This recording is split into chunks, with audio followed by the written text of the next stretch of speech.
okay, let's talk about people's experiences, because I had an experience just touching it, and you were still working on it at that point in time. I could feel that it was connecting or collecting. Have tell us more of other people, like the kid that you talk about when he goes in it. Have you had a lot of people experience it? Yeah, but you know, um, how people experience energy or don't experience energy very much relates to consciousness, sensitivity, how much in touch they are with their bodies, things like that. And so, um, people ask me, "Oh, well, what's it going to be like?" And I said, "Well, it's going to be different for everybody because everybody has their own reality and they're in their own place, and chemically and electrically and all that stuff." So, somebody that isn't very tuned in won't feel very much, if anything. That doesn't mean that there's not anything happening. It's just their perception because they're not used to feeling on that subtle of a level, But as another example, um, when I set up the dodecahedron in Hawaii, and there's a lady there, an older lady, and she has dementia problems and hearing problems. And I shined a color band on her that was just about as big as her head, and the ultraviolet band was right across here, and she could only sit there for about 10 minutes, and then she starts saying, "I'm feeling really funny. I've had enough." And so she got out, and so we talked, and I said, "Well, okay." I said, "Are you happy in your normal state of mind these days?" And she said, "No." And I said, "Is it something a place that you want to stay?" "No." I said, "Well, then it's no surprise that you're feeling weird and funny and maybe uncomfortable because it's affecting your brain and it's taking it to a whole different energetic level." But there was another lady, and she was older. She was like 80, but didn't have any of those problems, very energetic and purples. That was her home, was purples and ultraviolets and deep blues.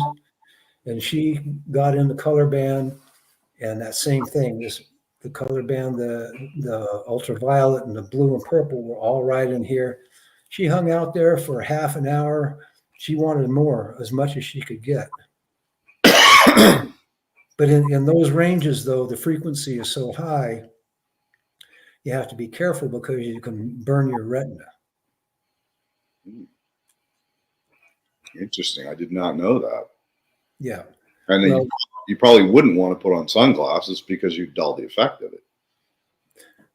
Yeah. Well, but she didn't have any problems, but that's one of the things that I have to be aware of and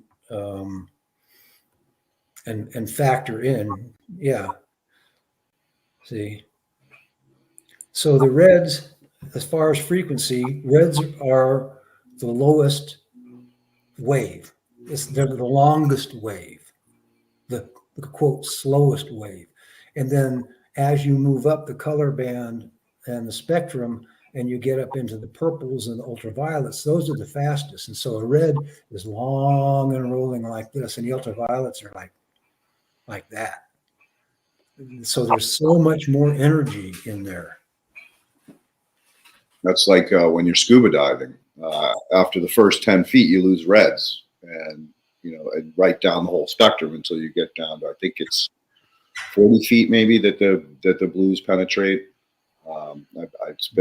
It's been a minute since I did my scuba diving work, but yeah, that was always an interesting thing in my mind, was that these waves, both long and short, have different penetration levels in the aquatic ecosystem or into the water.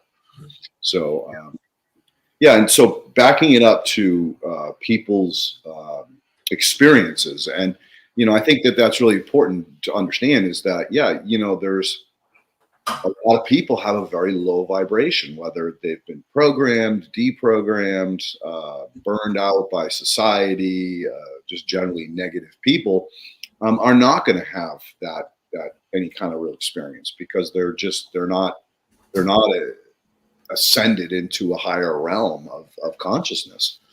So I could totally see why you make that statement. And I wonder, I wonder if there was a way to actually measure like the effect of this. I mean, you know about the aura machines, right? They take a picture of you and they show the colors, Sure. right? So I wonder if there was a way that the opposite could be done. Put the person in there, do their aura, and then hit them with the light and see what happens. Because I'm sure it would change dramatically what was going on in their energy release. Yeah. Well, that's taking those kinds of photos before and after shots. Yeah, it's part of the plan. Nice. Yeah, dude. Again, it's been an honor to have met you in such a difficult time and place in my realm, and to be there with your daughter Amber, who we hoped we're going to be able to jump on today, because she's another beautiful spirit. Her and Pauline connected like Jesus, like mother daughter almost the first day that we were there.